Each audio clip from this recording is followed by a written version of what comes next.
주님께서 여러분과 함께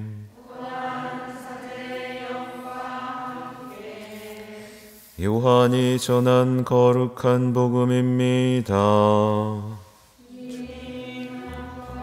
받으소서. 그때 예수님께서는 갈릴레아를 돌아다니셨다. 유다인들이 당신을 죽이려고 하였으므로 유다에서는 돌아다니기를 원하지 않으셨던 것이다. 마침 유다인들의 초막절이 가까웠다. 형제들이 축제를 지내러 올라가고 난 뒤에 예수님께서도 올라가셨다. 그러나 드러나지 않게 남몰래 올라가셨다. 예루살렘 주민들 가운데 몇 사람이 말하였다. 그들이 죽이려고 하는 이가 저 사람 아닙니까? 그런데 보십시오. 저 사람이 드러내놓고 이야기하는데 그들은 아무 말도 하지 못합니다. 최고의 의원들이 정말 저 사람을 메시아로 알고 있는 것은 아닐까요? 그러나 메시아께서 오실 때에는 그분이 어디에서 오시는지 아무도 알지 못할 터인데 우리는 저 사람이 어디에서 왔는지 알고 있지 않습니까? 그래서 예수님께서는 성전에서 가르치시며 큰 소리로 말씀하셨다. 너희는 나를 알고 또 내가 어디에서 왔는지도 알고 있다. 그러나 나는 나 스스로 온 것이 아니다. 나를 보내신 분은 참되신데 너희는 그분을 알지 못한다. 나는 그분을 안다. 내가 그분에게서 왔고 그분께서 나를 보내셨기 때문이다. 그러자 그들은 예수님을 잡으려고 하였지만 그분께 손을 대는 자는 아무도 없었다. 그분의 때가 아직 오지 않았기 때문이다. 주님의 말씀입니다. 그리스도님 참배합니다.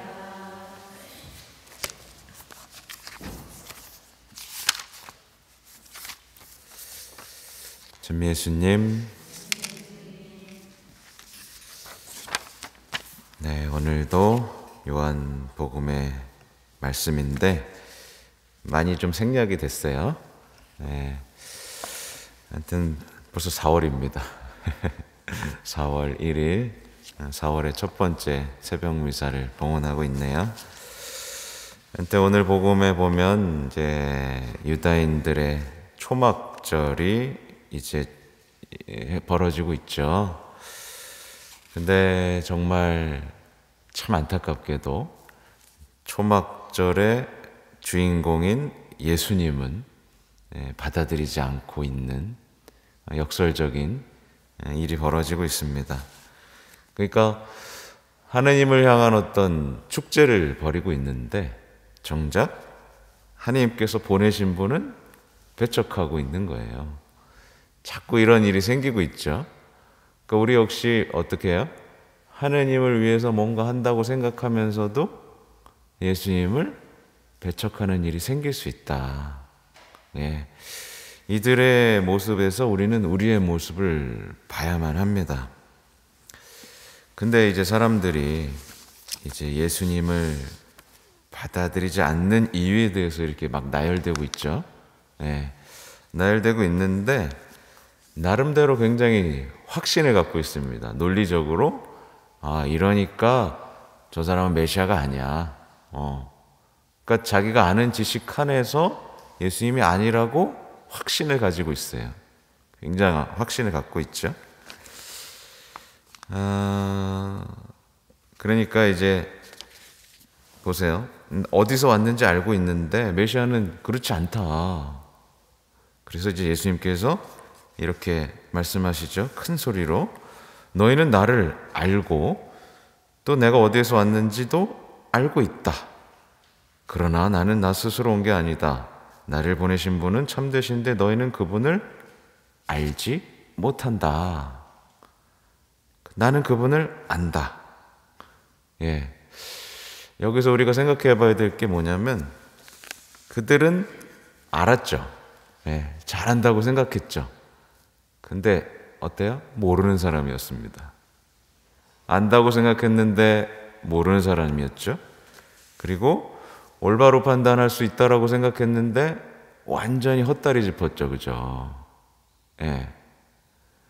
이게 우리한테도 벌어집니다. 네. 안다고 확신하면 확신할수록 모르는 게 되고, 올바로 판단했다고 했는데 헛다리 짚은 일이 벌어집니다. 이런 예가 어떤 게 있을까? 세상 속에서 좀 찾아보면 조금 좀 뚜렷해집니다. TV에서 행복 특강 하시는 분들 있잖아요. 그죠? 행복에 대해서 말하고, 인생에 대해서 말하고, 근데 정작 그들의 삶을 보면 어때요? 보통 우울증 걸려 있어요.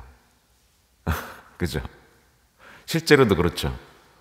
그러니까 행복에 대해서 막 안다라고 얘기해 놓고 실제로는 무대 뒤에 가서는 우울증 때문에 아파하고 있는 거예요. 또 연예인들 이런 사람들에게서 많이 벌어지는 일인데, 기쁨, 또 뭐 감사에 대해서 막 노래하죠. 그죠? 웃음에 대해서, 삶의 즐거움에 대해서 얘기하죠. 근데 뒤로 딱 가보면 어때요? 막 공황장애 있고 중독에 빠져 있고 막 그런 경우 보죠. 그죠? 안다라고 했는데 사실은 모르는 거예요. 그죠? 그리고 오늘날의 세상 사람들의 모습 보십시오. 자기가 사랑에 대해서 다 아는 것 같아요. 그죠? 사랑에 대해서 알고 인생은 이런 것이야 라고 알지만 어때요? 연애도 못합니다. 연애하면서도 자꾸 헤어지잖아요. 그죠? 뭐 연애는 헤어질 수 있다고 쳐도 결혼해놓고 자꾸 이혼하잖아요. 예. 사랑에 대해서 안다라고 하지만 어떻게 지속시켜야 되는지는 모르고 있는 거잖아요. 그죠? 근데 모른다고 인정해야 안 해요? 안 하죠. 그러니까 인생에 대해서 다 안다고 말을 하면서도 뒤쪽으로 가서는 이해할 수 없어 라고 얘기를 해버립니다. 사실은 아는 거예요? 모르는 거예요? 모르는 겁니다. 모르는 거예요. 예. 안다고 스스로 생각하니까 모르는 게 돼버리는 거죠. 이거는 뭐 우리 신앙 안에서도 벌어집니다. 여러분 예수님 알아요? 몰라요? 알아요? 몰라요? 성모님 알아요? 몰라요? 기도하는 법 알아요? 몰라요? 네? 미사 참여하는 법 알아요? 몰라요?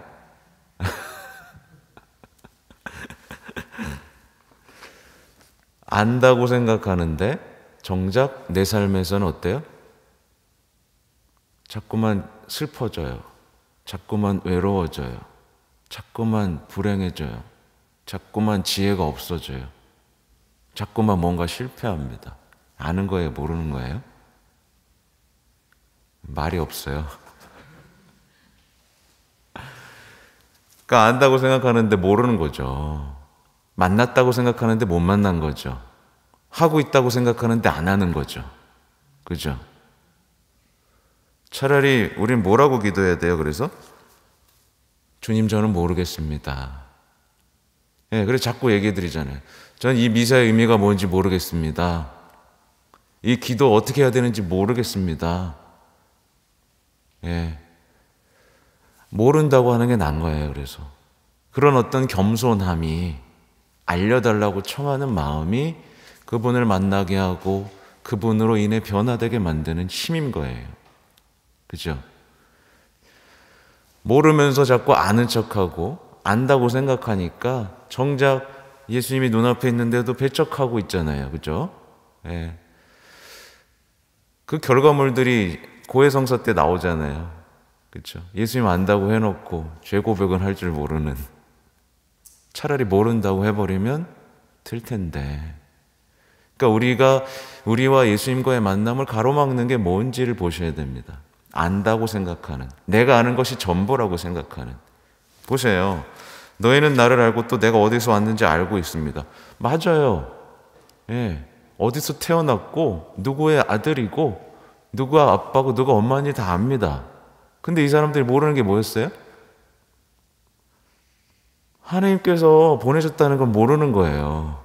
그죠? 예? 그러니까 우리가 모르는 게 있다는 겁니다. 네. 그 모르는 영역은 신비고, 그죠? 우리가 묵상하고 기도 안에서 그분께서 가르쳐 주셔야만, 성령께서 내리셔야만 이해할 수 있는 것들이죠. 그죠? 그죠? 아무튼 그렇습니다. 모르면 근데 어떻게 될까요? 악해집니다. 모르면 악해져요. 결국 이 사람들 어떻게 됐어요? 나중에 예수님 십자가에 못 박았어요. 못 박으시오라고 소리 지르는 사람이 됐습니다. 예. 그게 어떻게 보면 오늘 제 일독서의 내용이기도 해요. 그래서 그의 말이 정말인지 두고 보자. 그의 치유가 어찌 될지 지켜보자. 이러면서 그를 고통으로 시험해 보자라는 말을 하는 거죠. 그죠? 안타깝게도 그 전에 이 지혜서 오늘 독서의 내용의 제목은 뭐냐면 악인들의 삶과 생각이에요. 악인들의 삶과 생각인데 모르면요 반드시 어떤 하느님을 반대하는 사람이 되고 하느님 편에 선 사람들을 박해하는 사람이 되고 나도 원하지 않는 악을 저지르게 됩니다. 네, 이게 좀 무서운 일인데 오늘날에 악인들이 참 많죠. 그죠? 악인들이 참 많아진 이유는 결국 모르면서 안다고 생각하는 것 때문인데 가장 큰 건 이제 무신론 때문에 그렇죠. 무신론. 신은 없어. 자기가 안다라고 생각하는 겁니다. 신은 없는 거라고. 그죠? 무신론과 우상 숭배 때문에 악인들이 지금 많아지고 있어요. 오늘 집에 가시면 지혜서를 한번 읽어보세요. 지혜서를 보면 이 첫 부분에 이런 부분이 나와요.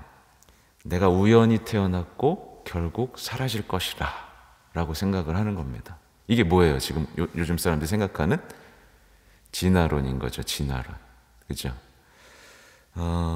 자신이 우연히 태어났고 결국 사라질 것이라는 믿음 때문에 나중에 이 사람들이 어떤 생각까지 가지고 가느냐? 결국 이 사람들의 인생과는 그겁니다. 인생은 허무하니 즐겨야 해. 세상 사람들 어때요? 즐기죠. 그죠? 최대한 뭔가를 즐기고 누리려고 합니다.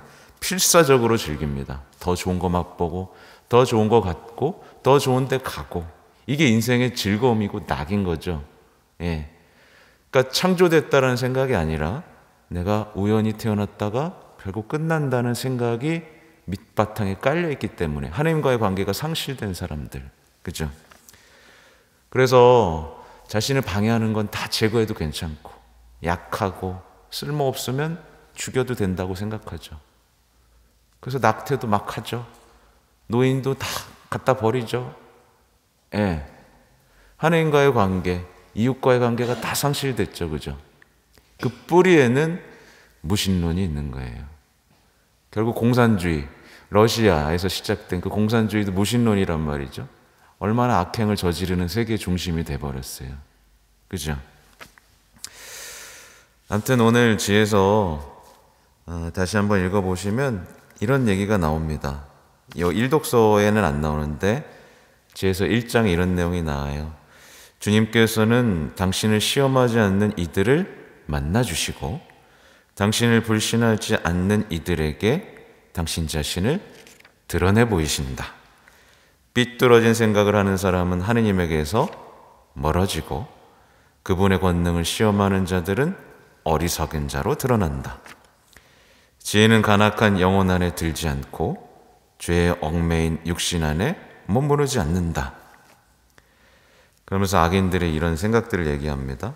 악인들은 행실과 말로 죽음을 불러내고 죽음을 친구로 여겨 그것을 열망하며 죽음과 계약을 맺는다. 그들은 죽음에 속한 자들이 되어야 마땅하다. 예.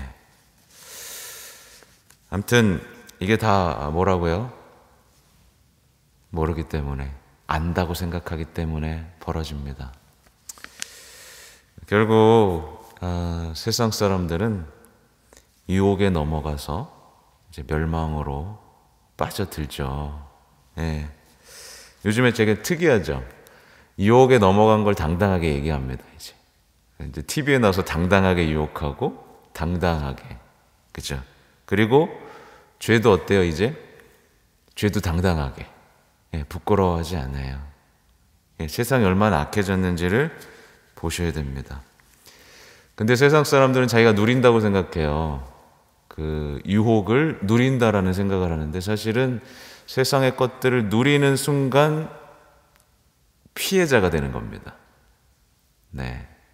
제가 우리 청소년들한테 가끔 얘기를 하는데, 예를 들면 음란물 보면서 자신들이 즐긴다고 생각하지만 어때요? 음란물을 보는 순간 그 사람은 피해자가 되는 거예요. 음란물의 피해자. 근데 사람들은 그 유혹이 그냥 다 이제 누려도 되는 것이라고 생각하면서 자신의 인생을 파괴하기 시작하는 거죠. 그죠? 결국 사람들은, 악마는 우리가 세상을 누린다고 생각하게 만들고 하느님을 반대하는 것에 이르게 됩니다. 더 누려야 되니까. 그 세상 사는 데는 생각의 흐름을 아시겠죠, 그죠? 안다고 생각하고 결국 누리다 보니까 결국 하느님이 하지 말라고 하는 게 너무 싫어가지고 하느님을 부정하게 이르는 겁니다. 네. 그래서 하느님을 다 반대해요. 젊은이들이 성당에 왜 안 나와요? 누리고 싶은데 성당 가면 누리면 안 돼요. 자신의 생각에서는, 그죠? 그러니까 부정하는 겁니다. 결국 하느님을 반대하면서 하느님을 반대하는 삶의 방식, 증오와 폭력, 분열이 자신의 삶의 해법이라고 생각하는 거죠. 여러분의 삶의 해법은 뭐예요? 대답이 안 나오네. 사랑, 용서, 온유함, 가엾음, 친절, 이런 것들이잖아요. 근데 세상 사람들 해법은 뭐예요? 강해져야 되고, 그죠? 복수해야 되고, 증오해야 되고, 폭력해야 되고, 그죠? 여러분의 삶의 해법이 무엇인지 보십시오. 그래서 오늘 지혜선을 다시 돌아보면서 나는 악인인가 선인인가 돌아보시고, 결국 하느님을 사랑하면서 하느님의 사랑하는 사람을 삶은 사람들은 예수님과 같이 반대되는 운명, 그게 박해잖아요, 그죠? 그러니까 신앙생활은 언제나 말씀드리지만 쉽지 않습니다. 예, 하느님의 것으로 살게 되면 악인들은 반대하고 박해하기 때문에 그래요. 그래서 우리 이 시대에 제가 가장 필요하다고 생각하는 덕목 중 하나는 용기입니다. 용기 있게 주님을 알아가고 주님을 따르고 주님을 증언하는 여러분이 되시기 바랍니다. 아멘.